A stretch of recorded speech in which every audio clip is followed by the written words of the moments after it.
দুঃখ ভাষান্ত মন নিয়ে আপনাদের সামনে হাজির হয়েছি। আপনারা সবই জানেন এবং বোঝেন আমরা আমাদের জীবন দিয়ে চেষ্টা করেছি, কিন্তু দুঃখের বিষয় আজ ঢাকা, চট্টগ্রাম, খুলনা, রাজশাহী, রংপুরে আমার ভাইয়ের রক্তে রাজপথ রঞ্জিত হয়েছে।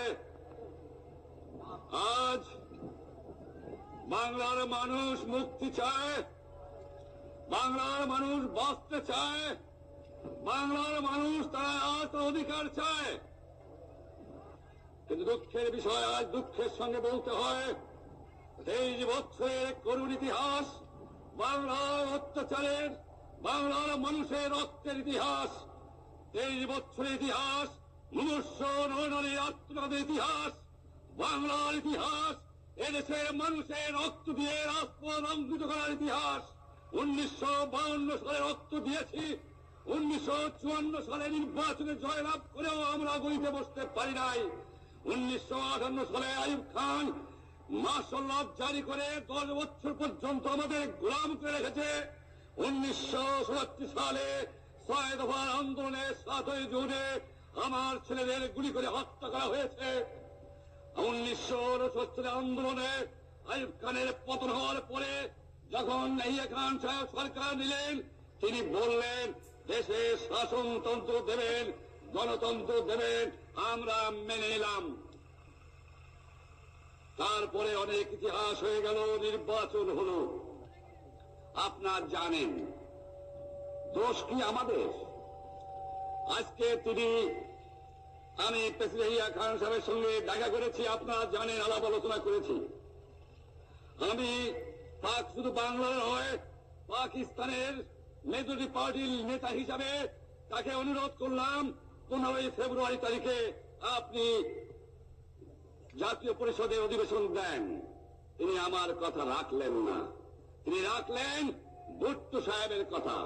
তিনি বললেন প্রথম সপ্তাহে মাসে হবে, তিনি মানে নিলেন। আমরা বললাম ঠিক আছে, আমরা অ্যাসেম্বলিতে বসবো, আমরা আলোচনা করব। আমি বললাম বক্তৃতার মধ্যে অ্যাসেম্বলির মধ্যে আলোচনা করব। এমনকি আমি এ পর্যন্ত বললাম যদি কেউ ন্যায্য কথা বলে, আমরা সংখ্যায় বেশি হলেও একজন যদি সে হয়, তার ন্যায্য কথা আমরা মেনে নেব। আসুন বসি, আমরা আলাপ করে শাসনতন্ত্র তৈরি করি। তিনি বললেন পশ্চিম পাকিস্তানের মেম্বাররা যদি এখানে আসে তাহলে কসাইখানা হবে অ্যাসেম্বলি। যদি কেউ অ্যাসেম্বলিতে আসে তাহলে পেশোয়ার থেকে করাচি পর্যন্ত দোকান জোর করে বন্ধ করা হবে। তারপরেও যদি কেউ আসে তাকে সন্ন্যাসার করা হবে। আমি বললাম অ্যাসেম্বলি চলবে। তারপরে হঠাৎ 1 তারিখে অ্যাসেম্বলি বন্ধ করে দেওয়া হলো। কি পেলাম আমরা?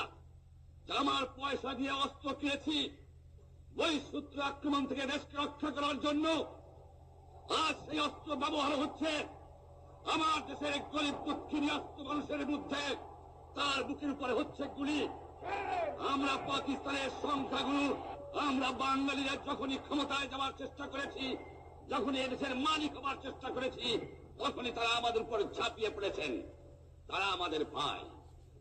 আমি বলেছি তাদের কাছে এই কথা যে আপনারা কেন আপনার ভাইয়ের বুকে গুলি মারবেন? আপনাদের রাখা হয়েছে যদি বহিঃশত্রু আক্রমণ করে তার থেকে দেশটাকে রক্ষা করার জন্য। তারপরে উনি বললেন যে আমার নামে বলেছেন, আমি নাকি বলে স্বীকার করেছি যে 10 তারিখে রাউন্ড টেবল কনফারেন্স হবে। আমি ওনাকে একথা বলে দেবার চাই, আমি তাকে তা বলি নাই। টেলিফোনে আমার সঙ্গে তার কথা হয়।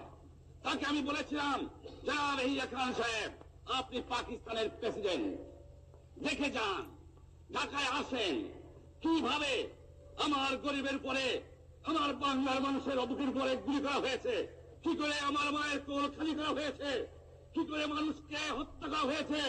আপনি আসুন, দেখুন, বিচার করুন, তারপরে আপনি ঠিক করুন। আমি এই কথা বলেছিলাম।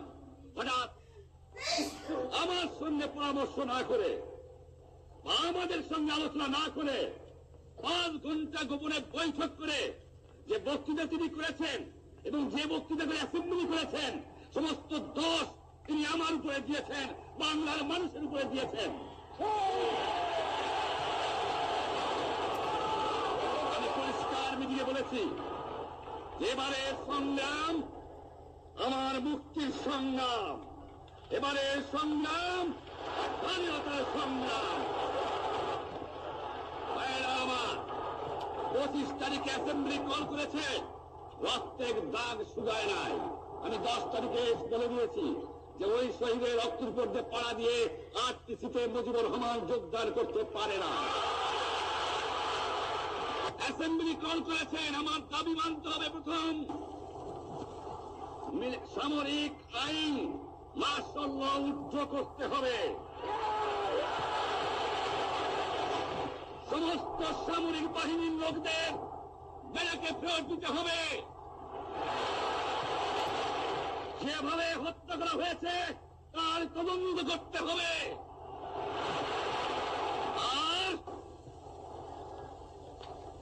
জনগণের প্রতিনিধির কাছে ক্ষমতা হস্তান্তর করতে হবে। তারপরে বিবেচনা করে দেখব আমরা অ্যাসেম্বলিতে বসতে পারবো কি পারবো না। এর পূর্বে অ্যাসেম্বলিতে বসার আমরা অ্যাসেম্বলিতে বসতে আমরা পারি না। জনগণ সে অধিকার আমাকে দেয় নাই। ভাইয়েরা আমার, তোমরা আমার উপর বিশ্বাস আছে? আমি প্রধানমন্ত্রী চাই না, আমরা দেশের মানুষের অধিকার চাই। আর যদি একটা গুলি চলে, আর যদি আমার লোকের উপর হত্যা করা হয়, তোমাদের উপর কাছে আমার অনুরোধ রইল, প্রত্যেক ঘরে ঘরে তুর্ক করে তোলো। তোমাদের যা কিছু আছে তাই নিয়ে শত্রুর মোকাবেলা করতে হবে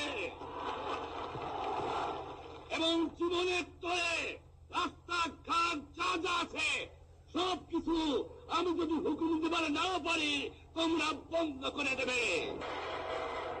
আমি পরিষ্কার অক্ষরে বলে দেবার চাই যে আজ থেকে এই বাংলাদেশে কোর্ট কাছারি, আদালত, ফৌজদারি, শিক্ষা প্রতিষ্ঠান অনির্দিষ্টকালের জন্য বন্ধ থাকবে।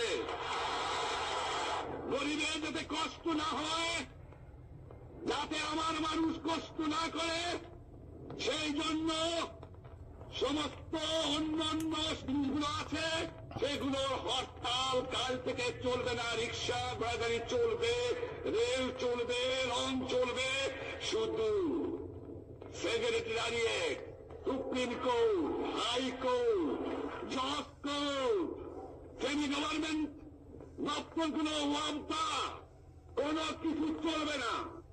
28 তারিখে কর্মচারীদের বেতন নিয়ে আসবেন। এরপরে যদি বেতন দেওয়া না হয়, আর যদি একটা গুলি চলে, আর যদি আমার লোকের উপর হত্যা করা হয়, তোমাদের উপর কাছে আমার অনুরোধ রইল, প্রত্যেক ঘরে ঘরে তুর্ক করে তোলো। তোমাদের যা কিছু আছে তাই নিয়ে শত্রুর মোকাবেলা করতে হবে এবং জীবনের স্তরে রাস্তাঘাট যা যা আছে সবকিছু আমি যদি হুকুম দিতে নাও পারি, তোমরা বন্ধ করে দেবে। আমরা ভাতে মারব, আমরা পানিতে মারব। তোমরা আমার ভাই, তোমরা বাড়াকে থাকো, কেউ তোমাদের কিছু বলবে না, কিন্তু আর আমার বুকের পর গুলি চালাবার চেষ্টা করো না, ভালো হবে না। 7 কোটি মানুষকে তাবা রাখতে পারবো না। আর যে সমস্ত লোক শহীদ হয়েছে, আঘাতপ্রাপ্ত হয়েছে, আমরা আওয়ামী লীগের থেকে যতদূর পারি তাদের সাহায্য করতে চেষ্টা করব।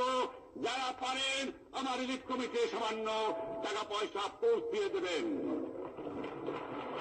আর এই 7 দিন হরতালে যে সমস্ত শ্রমিক ভাইরা যোগদান করেছেন প্রত্যেকটা শিল্পের মালিক তাদের বেতন পৌঁছায় দেবেন।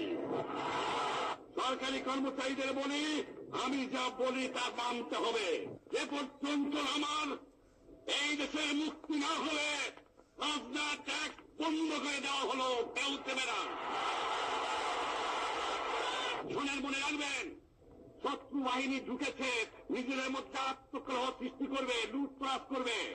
এই বাংলায় হিন্দু মুসলমান বাঙালি নন বাঙালি যারা আছে তারা আমাদের ভাই, তাদের রক্ষার দায়িত্ব আপনাদের উপরে, আমাদের জন্য বদনাম না হয়। মনে রাখবেন, রেডিও টেলিভিশনের কর্মচারীরা যদি রেডিওতে আমাদের কথা না শুনে তাহলে কোন বাঙালি রেডিও স্টেশনে যাবেন না। যদি টেলিভিশন আমাদের নিউজ না দেয় কোন বাঙালি টেলিভিশনে যাবেন না। 2 ঘন্টা ব্যাংক খোলা থাকবে যাতে মানুষ তাদের মায়নাপত্র নেবার পারে, কিন্তু পূর্ব বাংলার থেকে পশ্চিম পাকিস্তানে 1 পয়সাও চালান হতে পারবে না। টেলিফোন টেলিগ্রাম আমাদের এই পূর্ব বাংলায় চলবে এবং বিদেশের সঙ্গে নিউজ পাওয়া হলে আপনারা চালাবেন। কিন্তু যদি এই দেশের মানুষকে খতম করার চেষ্টা করা হয়, বাঙালিরা বুঝে শুনে কাজ করবেন। প্রত্যেক গ্রামে প্রত্যেক মহল্লায় আওয়ামী লীগের নেতৃত্বে সংগ্রাম পরিষদ গড়ে তোলো এবং তোমাদের যা কিছু আছে তাই নিয়ে প্রস্তুত থাকো। মনে রাখবা, রক্ত যখন দিয়েছি রক্ত আরো দেব, এদেশের মানুষকে মুক্ত করে ছাড়বো ইনশাআল্লাহ। আপনারা আমাদের ভাই, আপনারা দেশকে একেবারে জাহান্নামে ধ্বংস করে দিয়েন না। জীবনে আর কোনদিন আপনাদের মুখ দেখা দেখি হবে না। যদিও আমরা শান্তিপূর্ণভাবে আমাদের ফয়সলা করতে পারি, তাহলে অন্তপক্ষে ভাই ভাই হিসেবে বাস করার সম্ভাবনা আছে। সেই জন্য আপনাদের অনুরোধ করছি, আমার এই দেশে আপনারা মিলিটারি শাসন চালাবার চেষ্টা আর করবেন না। দ্বিতীয় কথা, প্রত্যেক গ্রামে প্রত্যেক মহল্লায় প্রত্যেক ইউনিয়নে প্রত্যেক সাব ডিভিশনে আওয়ামী লীগের নেতৃত্বে সংগ্রাম পরিষদ গড়ে তোলো এবং তোমাদের যা কিছু আছে তাই নিয়ে প্রস্তুত থাকো। মনে রাখবা, রক্ত যখন দিয়েছি রক্ত আরো দেব, এদেশের মানুষকে মুক্ত করে ছাড়বো ইনশাআল্লাহ। এবারে সংগ্রাম আমাদের মুক্তির সংগ্রাম, এবারে সংগ্রাম স্বাধীনতার সংগ্রাম। জয় বাংলা।